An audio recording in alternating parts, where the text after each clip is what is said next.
हाय, good morning. कसे आहात सगळे? तर काहीच दिवाळीची साफसफाई कोणाकोणाची झाली, सगळ्यांचीच झाली असेल. रादर मीच खूप लेट आहे दिवाळीची साफसफाई करण्यामध्ये यावर्षी, कारण मला कामामुळे सुट्टीच भेटत नव्हती, खरं सांगते.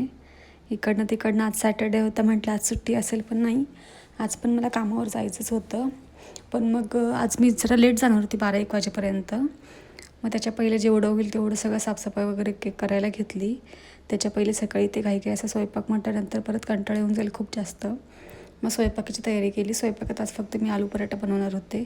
त्यानंतर मी सकाळी सकाळी जे ड्रिंक घेते ते घेतलं आणि काल जे सगळे वॉश केलेले कपडे होते मी तसेच ठेवलेले होते.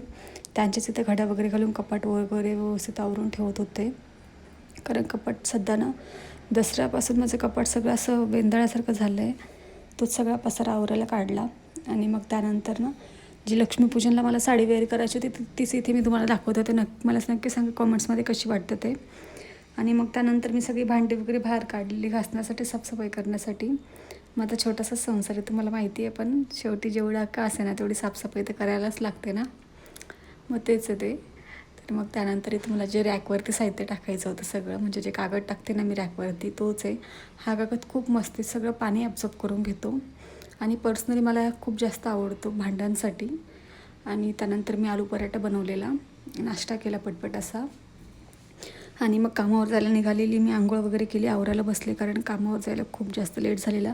1चा टायमिंग होता, 1:30 मी घरीच वाजवलेला. मग पटपट अशी रेडी वगैरे झाले आणि कामावर जायला निघाली. सो गाईज भेटूयात नेक्स्ट ब्लॉगमध्ये. So guys bye, take care.